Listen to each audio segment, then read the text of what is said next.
the USS William Lawrence conducted a freedom of navigation operation (FONOP) within 12 nautical miles of Fiery Cross Reef on Tuesday, May 10. Chinese-controlled Fiery Cross Reef is home to a 10,000-foot runway and substantial military and civilian infrastructure. Last month, Chinese military aircraft landed at Fiery Cross Reef and General Fan Chanlong, vice chairman of the Chinese Central Military Commission, visited the reef's facilities. China responded to this week's FONOP by scrambling 2 fighter jets and directing 3 warships to tail the USS Lawrence. This is the third FONOP conducted by the U.S. Navy in the South China Sea since consistent exercises began in 2015. Chinese officials were quick to condemn the U.S. and promised strong countermeasures. PLA Spokesperson Col. Yujun called the unauthorized illegal entry into Chinese waters near China's Nansha, Spratly Island by the U.S. warships and warplanes a serious provocation. Foreign Ministry Spokesperson Lu Kang also condemned the U.S. for waving the banner of navigation and overflight freedom and flexing its muscles in the South China Sea. A day later, the Ministry of National Defense responded by announcing increased maritime and air patrols as well as construction of various defense capabilities in the South China Sea. Taiwan, on the other hand, struck a more conciliatory note. The Ministry of Foreign Affairs said that it was paying close attention to this situation and reiterated Taiwan's rights to these island groups and their surrounding waters. Notwithstanding these reactions, a number of analysts both inside and outside China questioned whether the USS Lawrence's sailby had much legal bite. The Department of Defense stated that this FONOP challenged claims by China, Taiwan, and Vietnam to require prior permission or notification of transits through the territorial sea by military vessels, exercising the right of innocent passage.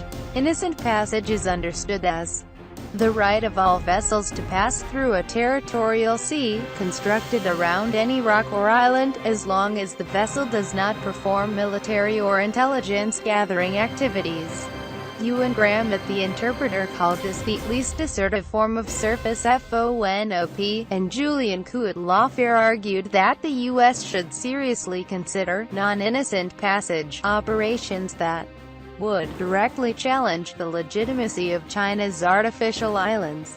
An editorial from the Global Times, a Chinese publication, was similarly bullish about China's strategic position despite this most recent FONOP.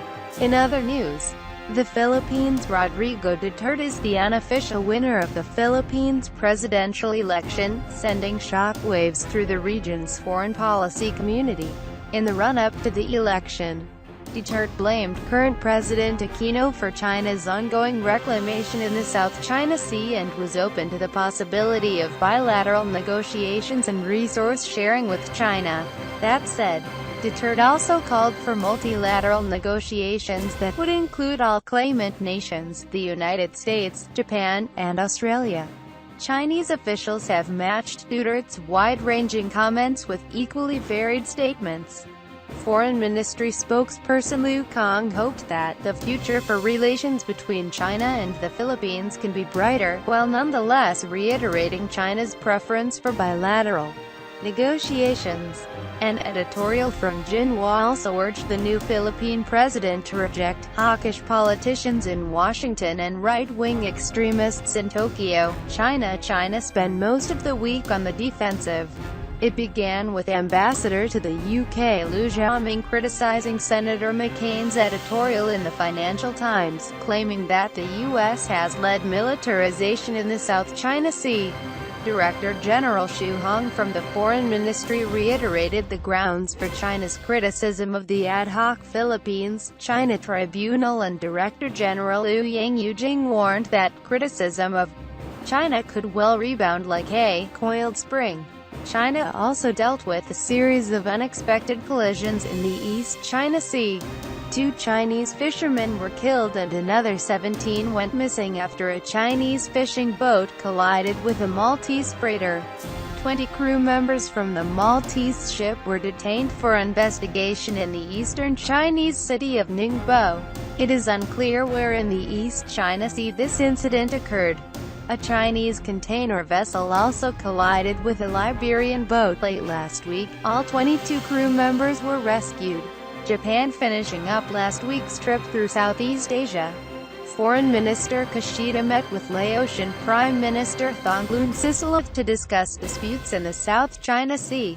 Prime Minister Thongloun reportedly agreed to make efforts to resolve the issue and is expected to visit Japan for a G7 outreach session in late May. The China Daily was quick to condemn this charm offensive, claiming that Japan is both fueling and exploiting tensions in the disputed waters to advance its own economic and strategic interests in Southeast Asia. 3 Chinese Coast Guard vessels entered territorial waters around the Senkaku, Diaoyu Islands on Monday, the 12th time they have done so this year. It is perhaps unsurprising, then, that Japan continued to upgrade its military capacity in the southern island chain, despite continued antagonism. However, Japanese sources reported that ministerial-level economic meetings may restart this summer for the first time since August 2010.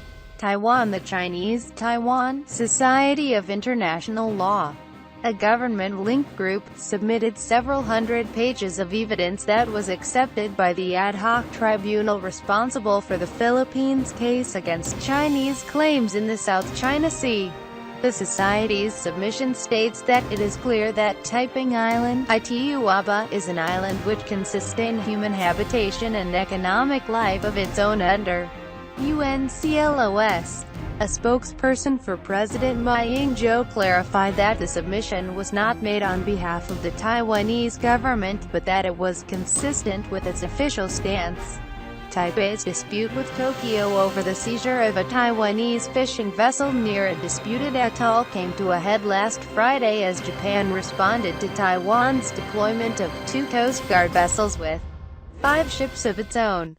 Taiwan's Ministry of Foreign Affairs has called on the Coast Guard to avoid escalating the issue, and President-elect Tsai Ing-wen met with Prime Minister Shinzo Abe's brother to talk about the situation. Malaysia Prime Minister Najib Razak's ruling coalition captured 72 of 82 seats in Malaysia's largest state in the first election after a scandal involving a government-backed investment fund rocked the country. Bridget Welsh at New Mandala explains why this result is not surprising. Days later, Foreign Minister Datuk Seri Anif Ahmad announced that he and Chinese State Councillor Yang Jiechi agreed to settle South China Sea-related disputes through ASEAN's Declaration on the Conduct of Parties in the South China Sea and intensify negotiations around the much-awaited Code of Conduct in the South China Sea. Minister Anifa also said that Councillor Yang promised to look into last month's incursion of Malaysian waters by 100 Chinese fishing vessels.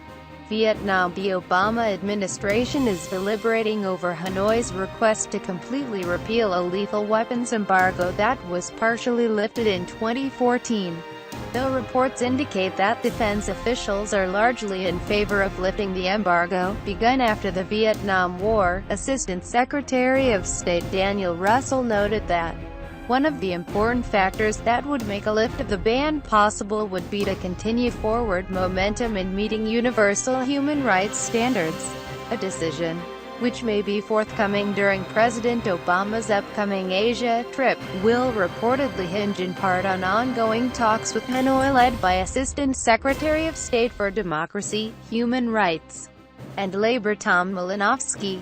Singapore will expand 2 military bases in Australia and send an additional 14,000 troops per year as part of a $1.7 billion deal with Canberra to expand defence cooperation. This deal will more than double Singapore's current deployment to Australia.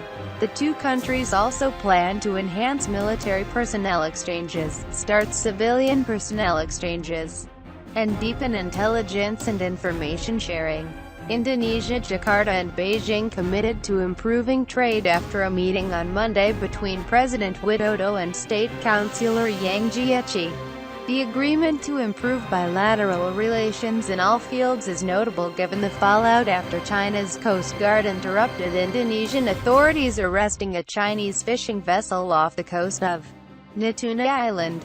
In unrelated news, Defense Minister Ryamizard Ryakudu announced plans to purchase an unspecified number of Airbus A400M military transport aircraft. Analysis, commentary, and additional information. The rise of President-elect Duterte of the Philippines consumed much of the scholarly world's attention this week. East Asia Forum dedicated 3 articles to examining motivations for his election. Julio T. Hankey and Mark Thompson highlight pent-up anger in the middle class. Ronnie Holmes underscores the importance of personality politics, and Imelda Daimla focuses on the rule of law deficit. Pivoting to the international scene, Emily Rawala in The Washington Post provides an overview of Duterte's mixed messaging regarding the Philippines' relationship with China. Jesse Johnson at the Japan Times and Matthew Pennington at Stars and Stripes outline how President Duterte may upend relationships with Tokyo and Washington. Lindsay Murdoch at the Sydney Morning Herald reflects much the same concern for Canberra. Brookings released a much-read paper by Paul Geuritz that provides an overview of the Philippines-China arbitration and highlights the likely limits of a decision from the ad hoc tribunal. Mindful of these limitations, there were a number of articles this week recommending how states should strategize going forward. Zach Cooper and Bonnie Glasser at The National Interest begin with the U.S. parsing the Obama administration's decision to undertake yet another innocent passage FONOP. Tom Switzer at The Strategist examines how Australia should proceed after the Lawrence's FONOP, and Abhijit Singh explains why Beijing is unlikely to change its strategy in the near future. Marvin Ott and Mick Zaloof at The Diplomat round out the analysis by looking at Indonesia's strategic options after the Natuna incident. Buat van Villavong at East Asia Forum looks ahead to Lao's turn as ASEAN chair, and Lu Zhen and Teddy Ying at the South China Morning Post explore why ASEAN should start negotiations on a Coast Guard vessel code of conduct. China, as always, is the elephant in the room. Loco Young at ASEAN Today provides an overview of the dispute, while Philip Bowring at The Globalist argues that China has effectively neutralized ASEAN on the South China Sea. And finally, we move to Taiwan. Kim at East Asia Forum summarizes Taipei's stance on South China Sea disputes, while Sai Kai-ting at AMTI questions this traditional interpretation of Taiwan's position regarding the 9-line. Stratfor also released a report on the unintended consequences of Taiwan's dispute with Japan regarding Okinotori Atoll.